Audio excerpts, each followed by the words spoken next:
संकल्पाची पापे सजायते साथिया बापे सजायते साथिया बापे सजायते साथिया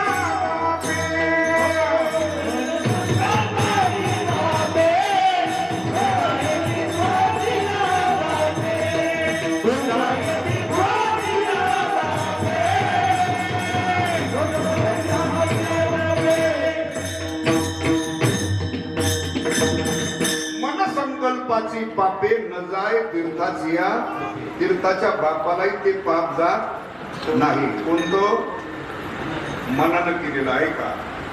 पण ते संकल्प विकल्प करणारं मन, वाईट विषयाचं चिंतन करणारं मन, ते जर साधूच्या चरणावर जवळ दिलं तर पाप करायची वासना शिल्लक राहत नाही, वासनेचे बीज.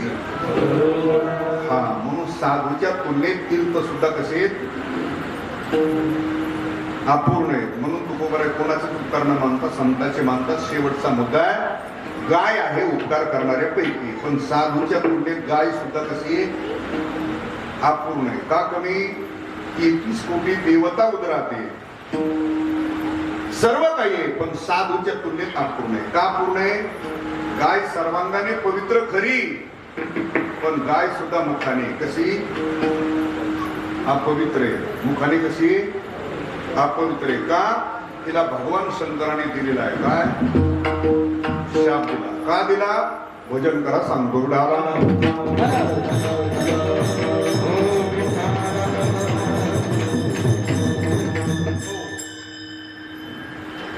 ज्या वेळेला भगवान विष्णू परमात्म्याची आणि ब्रह्मदेवाची भेट झाली, भेट झाल्यानंतर ब्रह्मदेवाने आपलं कर्तृत्व सांगायला सुरुवात केली. कोणाला? होय, कोणाला?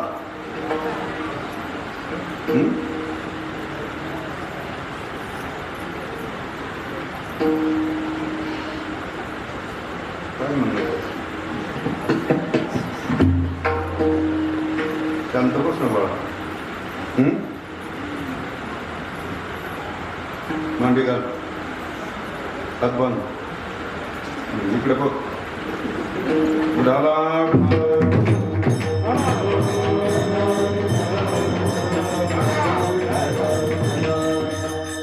ब्रह्मदेवाची आणि विष्णू भगवंताची भेट झाली आहे. ब्रह्मदेवाने आपलं कर्तृत्व सांगायला सुरुवात केली. कोणाला? विष्णू भगवंताला. कर्तृत्व असं सांगितलं की भगवान या त्रिभुवनामध्ये मी सर्वात श्रेष्ठ आहे. कोण म्हणतोय? भगवान विष्णू म्हणतात ब्रह्मदेव कसं काय तुम्ही श्रेष्ठ आहे? वान म्हटले या सर्वांची निर्मिती केली मी, एका सारखा दुसरा होऊ दिला नाही. काम बेगाव तालुक्यात एका सारखा दुसरा, एका सारखी दुसरी नाही. पशु असो, प्राणी असो, कृमी असो, कीटक असो किंवा मानव असो, एका सारखा दुसरा नाही. सेम टू सेम नाही.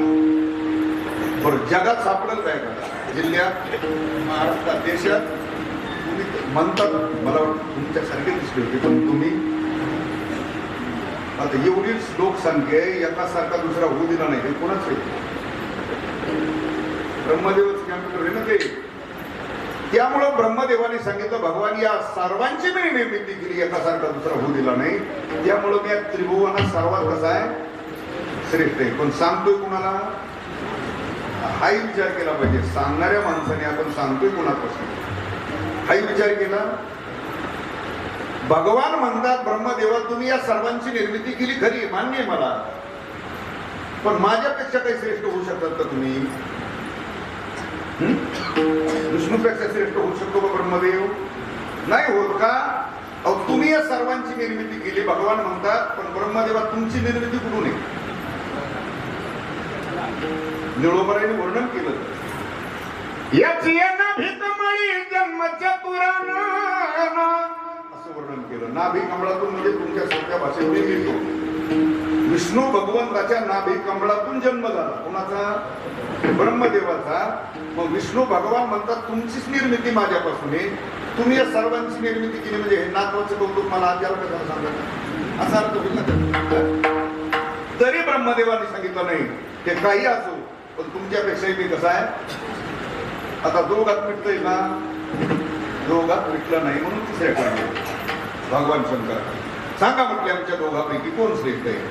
आता ते भगवान आहे. भगवान म्हटले सांगतो, पण दोघांनी 2 कामं केली. म्हटले काय काम आहे तुमचं. विष्णू भगवंताला सांगितलं माझ्या खरावा शोधून आणा कुठे, आणि ब्रह्मदेवाला सांगितलं माझा मुकुट शोधून आणा. निघाले दोघं निघाले. भगवान विष्णूने अनेक ठिकाणी शोध केला, पाताळापर्यंत गेले, पण शोध काय लागला. परत आले, भगवान शंकराची स्तुती केली आणि बसले निवांत.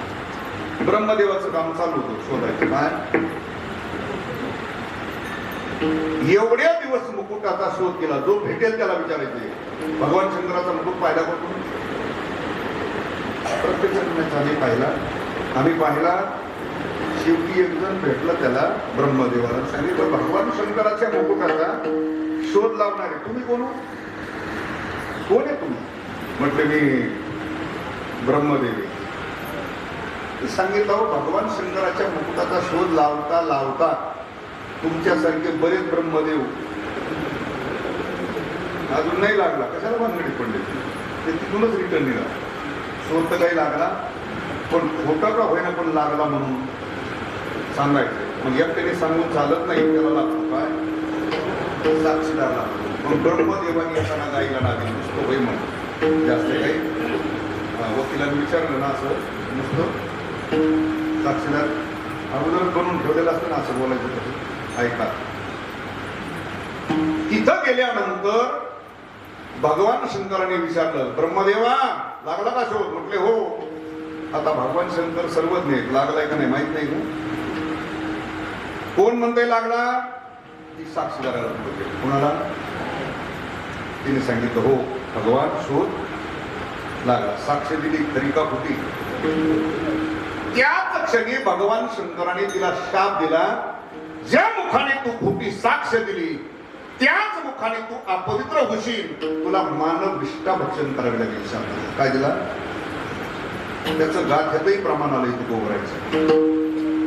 गायत्री स्वमुखे भक्षित से मळ निळाल्या ओहळ गंगा गायत्री स्वमुखे भक्षित से मळ तू गोवरायचं प्रमाण. मुखाने अपवित्र झाली म्हणून ऐका. गायीचं दर्शन घेताना सुद्धा पाठीमागून उचित आहे बरं. हा पण त्यांनी कधी ऐकलं नाही, पुढं वाचलं. कारण कीर्तनात सध्या चांगलं ऐकायची सवय युट्यूब गुरु झालेला आहे तुमचा सगळ्यांचा. युट्यूबवरच ऐकायचं. एखादा गाणं म्हणतो, कुणी आई सांगतोय, कुणी बाप सांगतोय, कुणी मित्र सांगतोय, कुणी वनवास जाळ गोळ मनका पाठीचा काना, बऱ्याच भानगडी आहेत ना त्या. हेच ऐकायचं. त्याच्यावर कातचक्यावणी त्याच्या हरिपाठ कोसळी त्याच्या पाठीका त्याचाही तपास नाही. किंवा त्याचाही तपास नाही. त्याचं ऐकून तुम्हालाही झाली ते पुढं. हा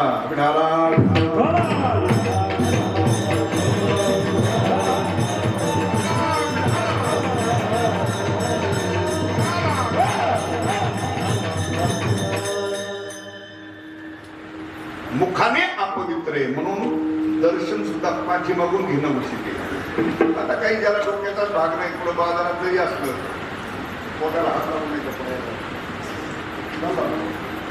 दर्शन घेणं कुठून उचित आहे. पाठीमागून उचित आहे. मी याच्याकरता सांगतो गाय सर्वांगाने पवित्र खरी, पण मुखाने कशी आहे.